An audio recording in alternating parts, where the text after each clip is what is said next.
Welcome back to EMplify, the podcast corollary to EB Medicine's emergency medicine practice. I'm Jeff Nusbaum, and I'm back with my co-host Nachi Gupta, and we'll be taking you through the June 2018 issue of Emergency Medicine Practice, Managing Shoulder Injuries in the Emergency Department, Fracture, Dislocation, and Overuse. As with the December issue on lower extremity dislocations, there are quite a few reduction techniques that we're going to cover here. While I'm confident that our auditory descriptions will be outstanding, this is another great episode to have the main article out in front of you to check out some of the key figures. It's also not a terrible idea to at some point check out some videos of the maneuvers. And as always, we'll have before we mention an answer to a CME question, another great reason to pull the issue out if you can. In this episode, we're going to do what EB Medicine does best and really focus on the specific evidence behind the management of each type of injury and reduction technique. Perfect, let's get going. This month, Richard Pescatore, Director of Clinical Research at Crozer-Keystone Health System and Clinical Assistant Professor at the Rowan University School of Osteopathic Medicine, along with Andrew Nyce, Vice Chairman and Associate Professor at Cooper Medical School at Rowan University, reviewed just over 100 articles to come up with their evidence-based recommendations. Their recommendations were then edited by Dr. John Munyak of Maimonides and Mark Silverberg of SUNY Downstate in Kings County Hospital. So shoulder injuries are no small topic to tackle. Shoulder complaints are actually the third largest contributor to workers' comp. Thankfully, much of the treatment is straightforward, especially if you have a basic understanding of the anatomy and common pathologies, both of which we'll do our best to provide shortly. Let's start with the basic shoulder anatomy. The shoulder is composed of three bones, the clavicle, humerus, and scapula, as well as three joints, the sternoclavicular, acromioclavicular, and glenohumeral joint, and the muscles, tendons, bursae, and ligaments. From medial to lateral, first up is the clavicle. The clavicle lies between the sternoclavicular joint and the acromioclavicular joint in close proximity to important vascular structures, including the brachiocephalic vein and the carotid artery medially. The scapula is essentially a floating bone, stabilized by muscles and a connection to the clavicle at the AC joint. Continuing laterally, next we have the glenohumeral joint, a ball and socket type joint between the humerus and glenoid fossa, stabilized by its associated muscles, cartilage, and ligaments. The rotator cuff, consisting of the supraspinatus, infraspinatus, subscapularis, and the teres minor, arguably provides the most critical stability to the shoulder. Neurovascularly, the shoulder complex lies in close proximity to the axillary nerve, axillary and posterior humeral circumflex arteries, and subclavian and axillary veins, which will be of particular importance in our discussion of the various injuries and complications. Figure 1 on page 2 and Table 1 on page 3 provide a more detailed overview of the anatomy for those that want a deeper pictorial review. Let's get into the differential. Of course, the differential for shoulder pains includes all the MSK causes we'll discuss today, but it also includes pathologies that cause referred pain to the shoulder. Important non-orthopedic causes of shoulder pain include ACS, aortic dissection, diaphragmatic injury, subdiaphragmatic pathologies such as intraperitoneal bleeding, splenic infarction, and gallbladder disease, zoster, cervical disc disease, pneumonia, pneumothorax, and PE, malignancy, polymyalgia rheumatica, and septic arthritis. You definitely don't get any style points for calling ACS musculoskeletal pain. Table 2 offers a complete list of classical clinical findings for each of these conditions. Shoulder-specific pre-hospital care begins after assessing for life and limb-threatening injuries. After that, patients with clear or likely MSK injuries should be offered ice and analgesia. In one large cohort, pre-hospital analgesia was associated with an improvement in physiologic severity indicators. Not surprising, but an important conclusion nonetheless. Pre-hospital providers should immobilize the injured limb with a sling and swath to reduce pain and prevent further injury. In those with neurovascular compromise, immediate reduction to anatomic alignment is appropriate. Although studies have demonstrated feasibility, the role of pre-hospital reduction of clear anterior glenohumeral dislocations is not clearly defined. For now, the evidence supports standard immobilization and analgesia.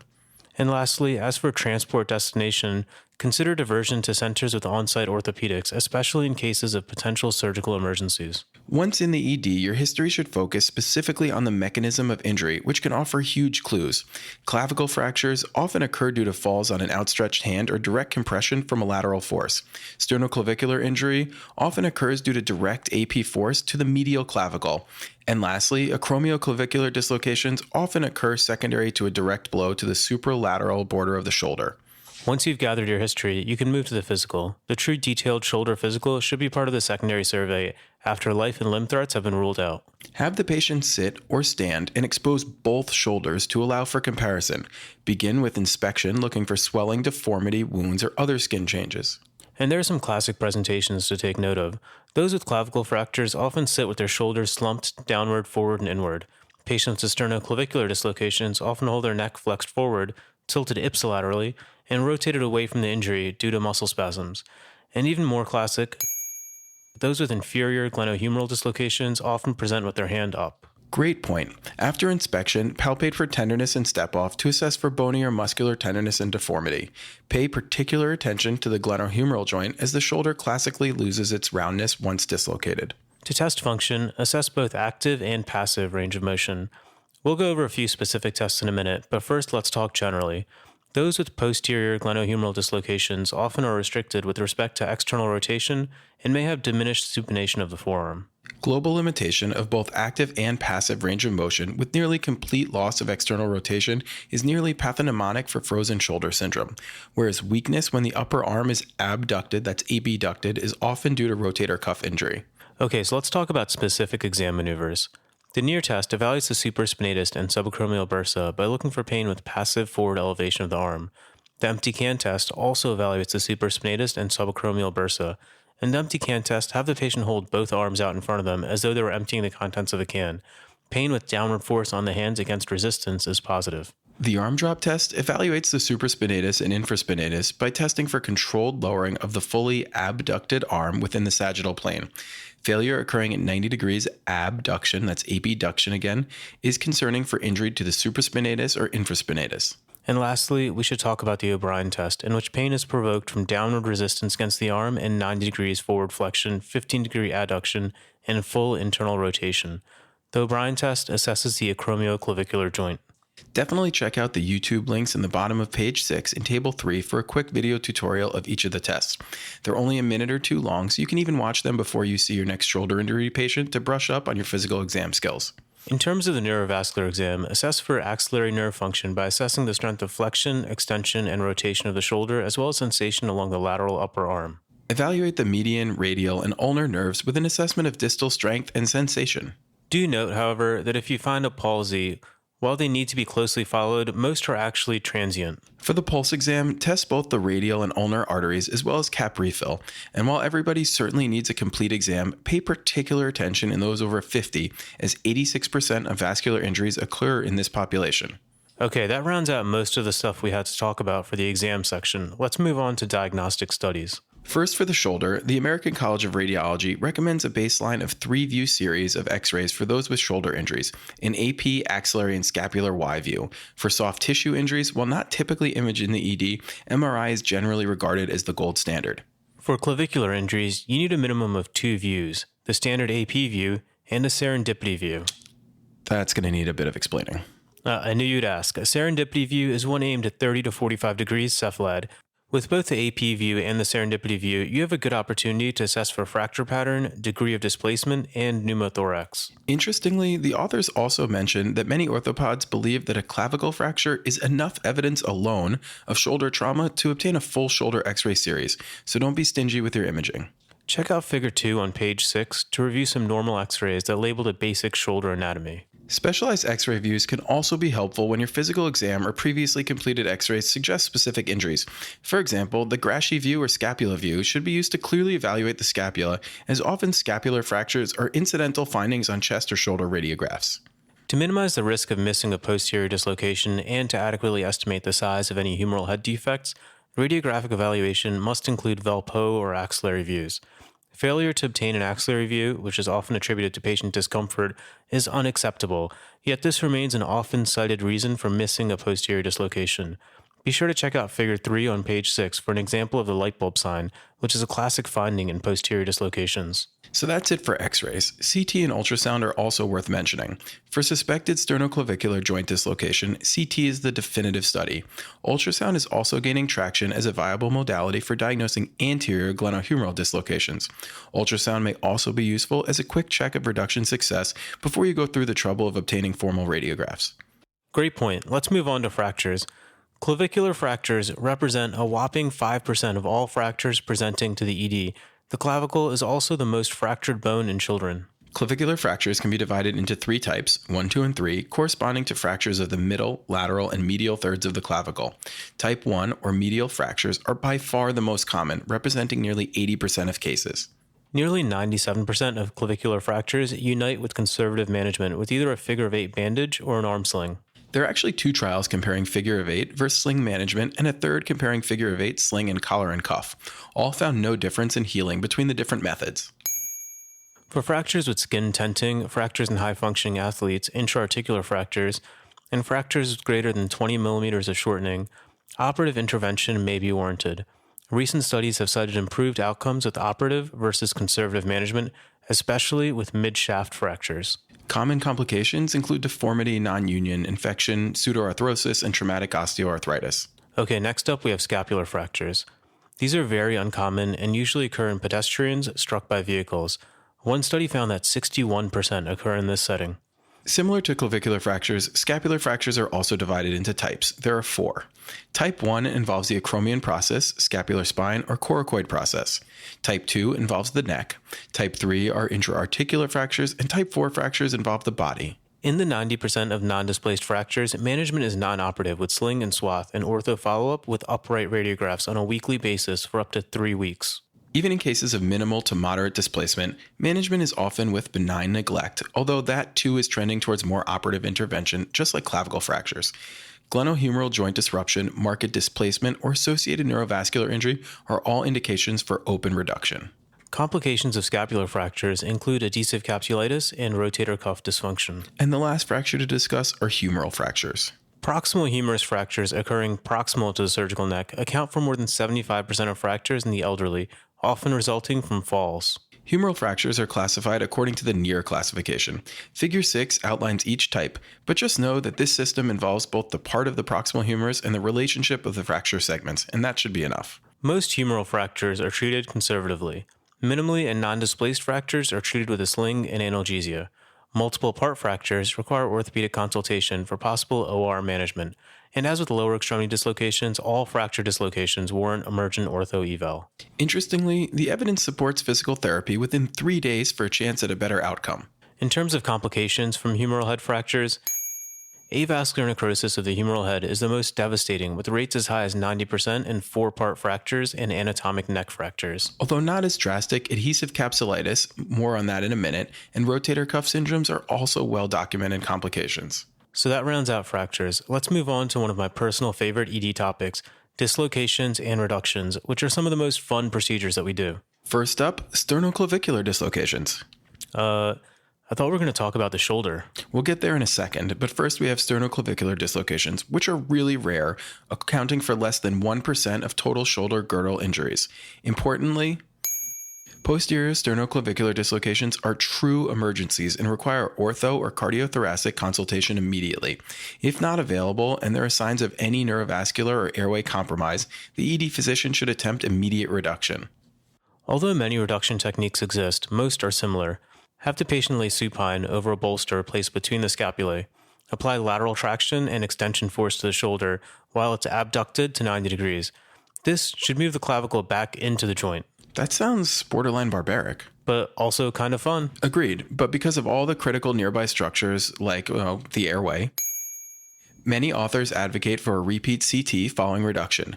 Thoracic surgery involvement is also recommended as bleeding complications may require an emergent sternotomy as the only means of controlling hemorrhage.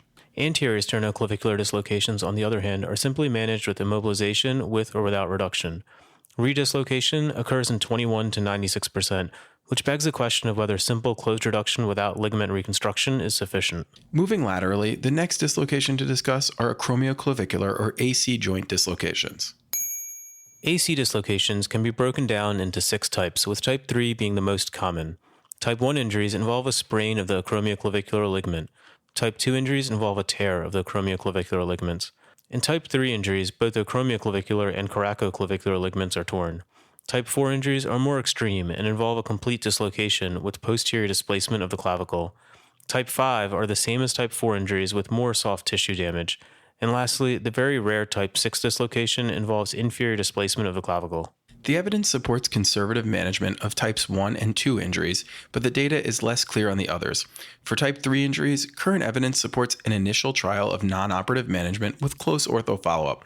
Types 4, 5, and 6 all require early surgical treatment.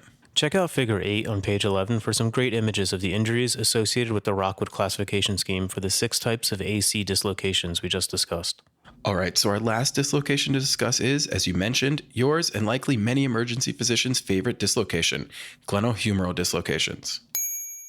Glenohumeral dislocations are described in relation to the anatomic location of the dislocated humeral head. These would be subclavicular, subglenoid, intrathoracic, and most commonly subcoracoid. As anterior dislocation is common and the diagnosis can be made clinically, reduction may be attempted prior to radiographs. There are 2 common bony complications associated with anterior dislocations, the Bankart and Hill-Sachs lesions. During an anterior dislocation, the humeral head is pushed anteriorly out of the glenoid socket, and in this process can pull part of the capsule and labrum off. When the glenoid rim is fractured, this is called a bony Bankart. Without bony damage, an MRI is required for accurate diagnosis. Once out, the posterior head can collide with the anterior aspect of the glenoid rim, which leads to a compression fracture of the posterior humeral head known as a Hill-Sachs lesion. Current literature estimates Hill-Sachs lesions are found in about 15% of cases. They aren't generally a big deal, as only defects larger than 25% of humeral articular surface require surgical intervention. If these descriptions weren't enough, check out some of the images or video in this month's issue. Once you see the fractures pictorially, you won't ever forget them. Or you could be like Nachi and choose to learn about these fractures firsthand by breaking your shoulder on a resident ski trip. Having a large Bankart and Hill-Sachs lesion himself, Nachi is pretty familiar with these injuries. Sad but true. I literally have shoulder pain talking about this. Let's move on. Orthopedic consultation and surgical management is also required in cases of anterior glenohumeral fracture dislocations to avoid avascular necrosis of the humeral head. These are also often complicated by nerve injuries, which occur in about 45% of fracture dislocations. Posterior dislocations make up a really small proportion of the total dislocations, accounting for only 2 to 5%. It's not really a great look for ED physicians, but posterior dislocations are missed or delayed up to 79% of the time. Which is why we advocated earlier for a complete 3-view series, as a scapular Y-view will help you avoid this diagnostic trap. While anterior dislocations often occur without associated lesions, posterior dislocations are almost always associated with one of the following: a reverse Hill-Sachs lesion, a reverse Bankart lesion, rotator cuff tears, humeral neck fractures, or tuberosity fractures. A CT may be needed following reduction to elucidate which of these lesions is present. Lastly are the even more rare inferior dislocations, which only occur 0.5% of the time due to either hyperabduction of the shoulder or axillary loading on a fully abducted arm. Rotator cuff tears and fractures of the greater tuberosity make up 80% of the complications. Nerve injuries also occur in up to 40% of cases, but they generally resolve without intervention. Love conditions that resolve without intervention. Let's move on to reduction. Although this doesn't get a ding sound, I think it's an extremely important point, so I'll emphasize it. Pulled directly from the article, and I quote, "A Cochrane review and meta-analysis demonstrated that intra-articular analgesia permits the same pain control and reduction success as IV agents, while reducing time in the ED, treatment costs, and rates of adverse events." If you aren't attempting intra-articular analgesia, you're missing out big time. And we aren't talking crazy stuff here. Just 10 mLs of 1% Lido is safe and effective, but make sure to avoid epinephrine and preservative-containing preparations to avoid complications. Once appropriate analgesia has been achieved, we can start reducing the shoulder. There are a variety of techniques, and they can be broken down into a few categories: traction, leverage, and relaxation techniques. Occasionally, more than one method will be required, and in 5 to 10% of cases, reduction won't be accomplished successfully in the ED. Seems kind of high, doesn't it? So you're insinuating that you're awesome at reductions? Maybe. Now the moment we've been building to all episode, which reduction technique is the best? Sadly, there isn't a clear winner here, so we'll run through them all and leave you with the author's anticlimactic conclusion that the best option is the one that provides safe and non-traumatic reduction with minimal analgesic and personnel requirements. The first maneuver is quite simple, and that's the traction-countertraction maneuver, also known as the Hippocratic technique. To perform this maneuver, place the patient in 45 degrees of abduction. One person applies firm, steady traction to the arm, while another uses a folded, wrapped sheet under the axilla to provide counter-traction. Do note that this has fallen out of favor due to risk of iatrogenic injury and patient discomfort. A modification of the Hippocratic technique is to have the patient hang the injured arm over the back of a chair. While their wrist is held firmly in place by the clinician, have the patient attempt to stand up. So having the patient use their own quadriceps to drive their shoulder back in. Interesting idea, but let's go through some other options. The Stimson technique is another traction technique, With the prone position, hang weight off the patient's fully extended arm and allow gravity to release the spasm and help the arm fall back into place. Next up, we have the Ferries method, which stands for fast, reliable, and safe method.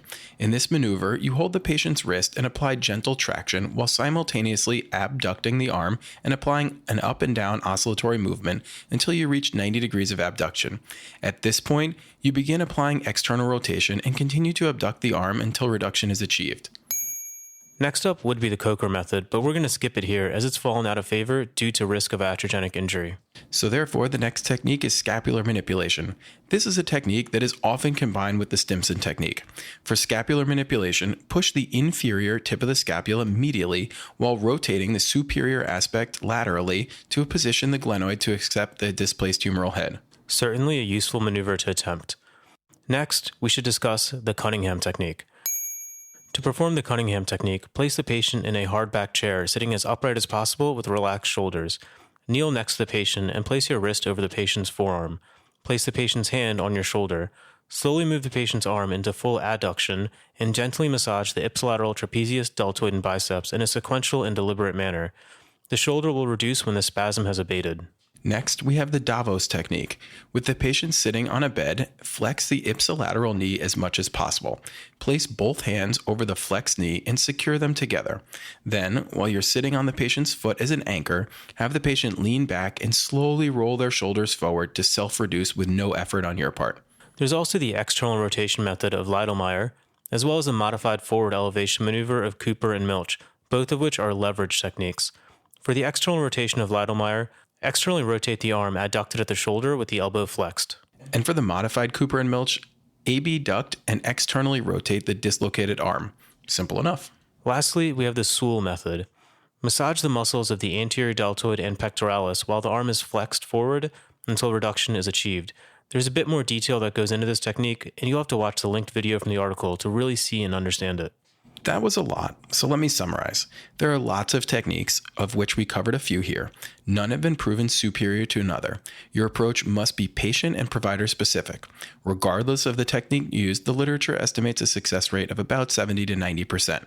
And sadly, recurrence rates are as high as 97% by some estimates, with those less than 30 years of age being at the greatest risk. Regardless of the reduction technique used, after reduction, the shoulder needs to be immobilized to prevent dislocation.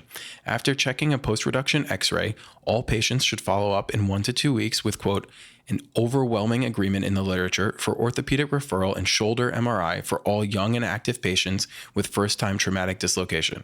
This recommendation is born from the previously mentioned recurrence rates. The possibility of operative intervention may prevent redislocation. And remember that those methods we just described are for anterior shoulder dislocations.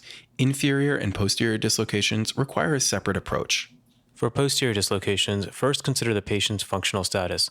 In the elderly, low-demand patients, those with uncontrolled seizures, those with cognitive impairment, and those with severe comorbidities, conservative management with supervised neglect is appropriate and well tolerated. And in young patients with humeral impression defects less than 25%, in conjunction with an orthopedic surgeon, close reduction via complete sedation and gentle flexion and adduction under axial traction may be attempted.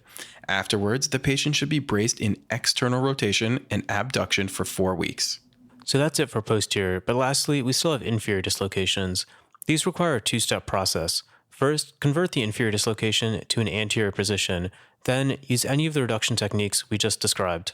To do this, with axial traction on the abducted humerus, apply posterior to anterior force on the humeral head to disengage it and slide it anterior to the glenoid. So that's it for reduction techniques. We're nearing the end of the episode here with management of overuse syndromes. Patients with shoulder impingement usually complain of pain at night, localizing to the anterolateral acromial area. Patients improve with physical therapy and anti-inflammatory medications. Biceps tendinitis, which presents with either pain with external rotation or abduction, particularly with elbow flexion, or with tenderness at the pectoralis insertion, is treated with anti-inflammatories and a change in daily activities. Steroid injections can be considered, but should not be done in the ED. Next, we have rotator cuff syndromes, which is common to 90% of patients with acute shoulder pain. The pain can usually be provoked with forward elevation of the arm against resistance. Most injuries are due to prolonged microtrauma, resulting in partial or complete tendon rupture. Management is with rest, physical therapy, and NSAIDs, along with referral to an orthopedist. Adhesive capsulitis, or frozen shoulder, is related to synovitis and progressive contracture of the shoulder. Patients typically present with the arm in adduction and internal rotation, perhaps with shoulder muscle atrophy. On exam, they can have diffuse tenderness and global restriction of the shoulder joint. Frozen shoulder is best treated with an intra-articular injection and a referral for physiotherapy. So to summarize that section, for overuse syndromes, NSAIDs are the way to go with the exception of frozen shoulder, which would benefit from intra-articular steroids. Exactly, and only a few controversies and cutting-edge techniques to discuss on this episode. First up, we have anterior shoulder dislocations before X-ray. In one small study, in patients with clear glenohumeral dislocations, pre-reduction X-rays increased dislocation management by 30 minutes. Consider reduction prior to radiographs in clear-cut cases or put your bedside ultrasound skills to work, as 2 studies have found nearly 100% sensitivity and specificity for glenohumeral dislocations using ultrasound. It seems like ultrasound almost always makes it into these sections. I guess that's not too much of a surprise, though. There are also a few pharmacologic controversies to mention. First off, consider intra-articular steroids for both acute and chronic shoulder pain to reduce pain and increase mobility, as this is supported by at least one systematic review. And to prevent opioid abuse and help in the public health issues, remember to try intra-articular lidocaine for pain control as an alternate to opiates. And lastly, consider an ultrasound-guided interscalene nerve block to anesthetize the entire shoulder via the suprascapular nerve. Even though this only technically provides a few hours of relief, one meta-analysis of almost 600 patients showed better pain relief and functional improvement for at least 4 weeks versus physical therapy and placebo for patients with chronic pain. Perfect. So let's finish this episode out with some key points and clinical pearls. Imaging for a clavicle fracture should consist of a minimum of 2 views, an AP view and a serendipity view. The serendipity view is aimed 30 to 45 degrees cephalad. While most clavicular fractures are treated conservatively, there's a recent trend towards operative intervention, especially for mid-shaft fractures, due to improved functional outcomes. Scapular fractures, even moderately displaced ones, are often managed conservatively. There has been a trend towards more operative fixation. Humeral fractures are classified by the Neer classification scheme.